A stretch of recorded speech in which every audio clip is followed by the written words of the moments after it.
Today I'd like to talk about vectors, and a vector is just a quantity that shows a direction and a magnitude.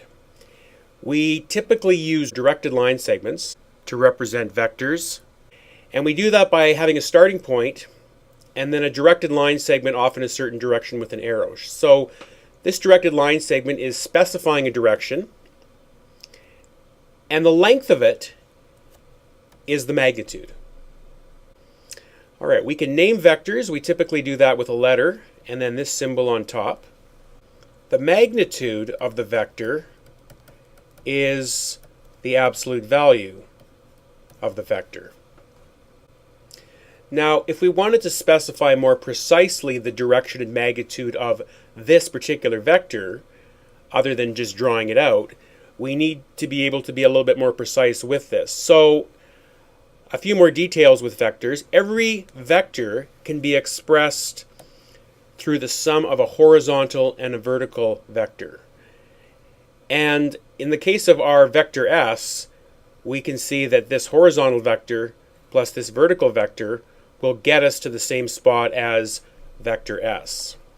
So to represent the horizontal and the vertical components adding together to give us our vector, we talk about and use a horizontal unit vector and a vertical unit vector.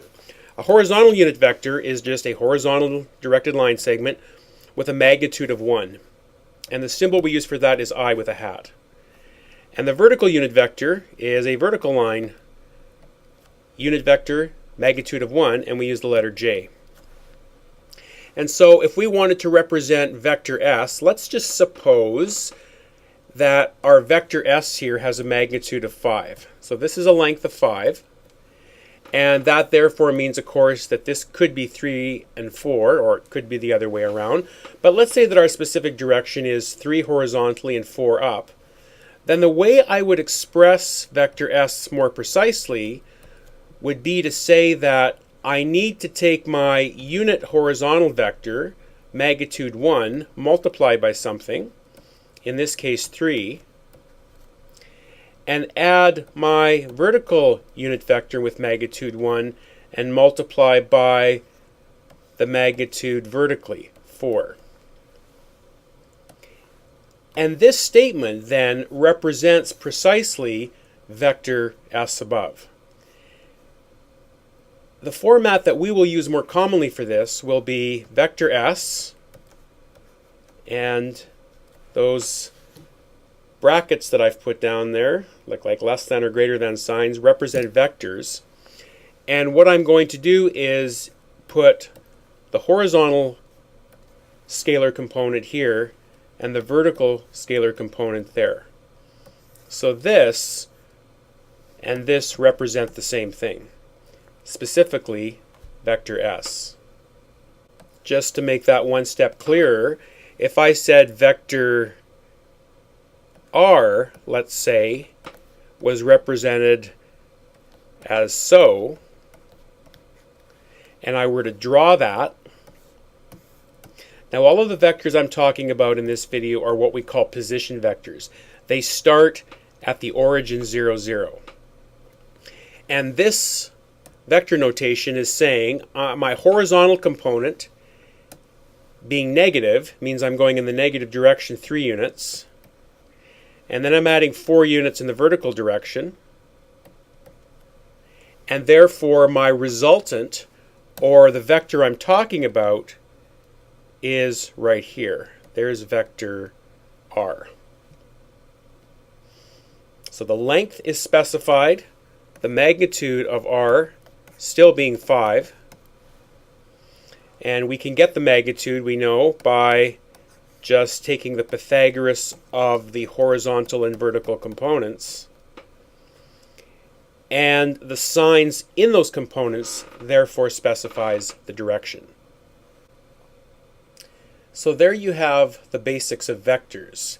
And I now want to take that and talk about something called vector-valued functions, which are very closely related to what we've just recently talked about, parametric equations. Just to demonstrate this, let's just take a simple parametric equation.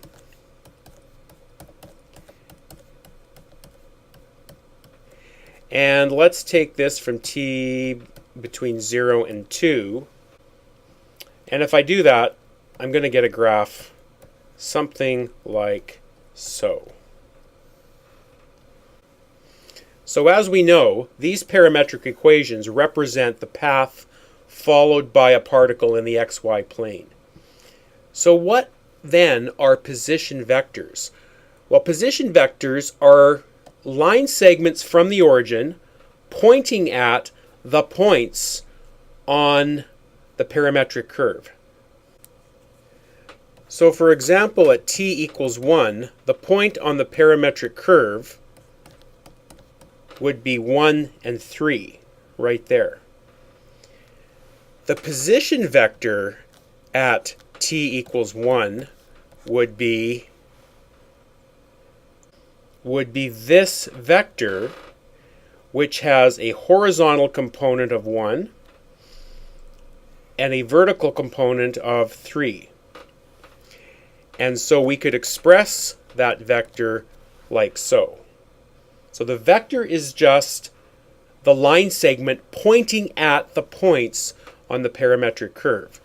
And because I'm dealing with changing values of t, my position vector can be represented generally as the horizontal and vertical components of the vector, which are basically the x and y values from the parametric equation.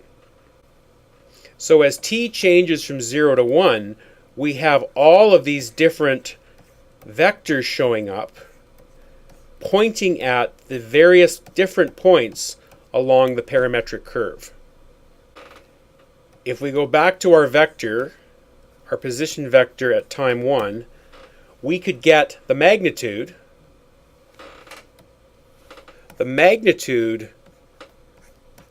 of the position vector at 1 through the Pythagoras of the specific points. And so the length or magnitude of this vector is root 10 units. And so just to emphasize again, vector valued functions, they specify the same points on the parametric curve. They are just line segments pointing at those points.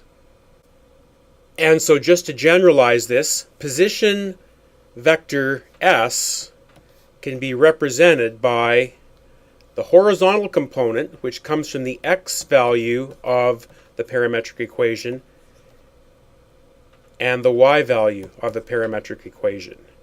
Remember, this means this value multiplied by the horizontal unit vector plus the y magnitude multiplied by the vertical vector. But this will be the notation we use most often. And the magnitude of our position vector is given by the Pythagoras of the x and y components of the vector. So now that we've established what a position vector is, let's talk about the derivative of a position vector, which is going to be the velocity vector. Just before I get into that, I just want to remind you that with the particular example I'm using here, the parametric curve in red, just remember that when we plotted these points, the orientation of the graph was clockwise. That's going to be important in a moment. So the velocity vector, the derivative of the position vector, what is it? It's the vector tangent to the point of tangency. We know what a tangent line is. If this is our point of tangency we're looking at, there's the tangent line. The tangent vector would be the vector extending from the point of tangency for a certain magnitude distance, and as we're going to see in a moment, in the direction of the orientation of the curve. In other words, the direction the particles are moving at. So how do you actually find the components of the velocity vector? Well, it's very simple actually. They are simply the derivative of the components of the position vector. And that can be proven. I'm going to omit the proof, but simply the velocity vector has components that are the derivative of the components of the position vector. And then, of course, we could find the magnitude, as we can with any vector, of the velocity vector, which would be the Pythagoras using the components. And as I'm writing this statement right here, you will probably recognize this magnitude as also the speed of the particle at time t. We talked about this formula when we were talking a few videos ago just about parametric equations on their own. Alright, just to make this all a little clearer, let's just apply all of this to our example. So we have our position vector in general, and we have our position vector at time 1, drawn in green.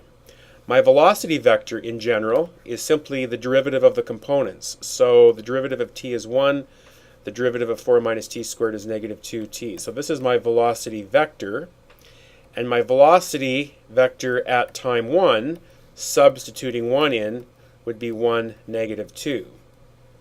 And if we were to draw that vector from our point of tangency, we're saying the horizontal component is 1, and the vertical component's magnitude is negative 2. And you can see that, in fact, we do get the blue vector I drew earlier that is pointing in the direction the particles are following. If we wanted to find the magnitude of the velocity vector at 1, we could apply our formula. It's root 5. In other words, the speed of the particle at t equals 1 is root 5.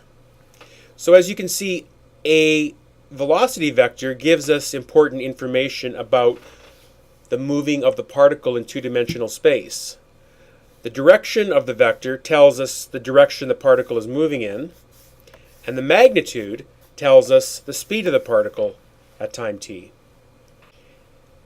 And just to conclude, you could go on and find further vectors, the acceleration vector, which, yes, would simply be the derivative of the velocity vector, the second derivative of the position vector, and yes, the acceleration vector's components are the derivative of the velocity's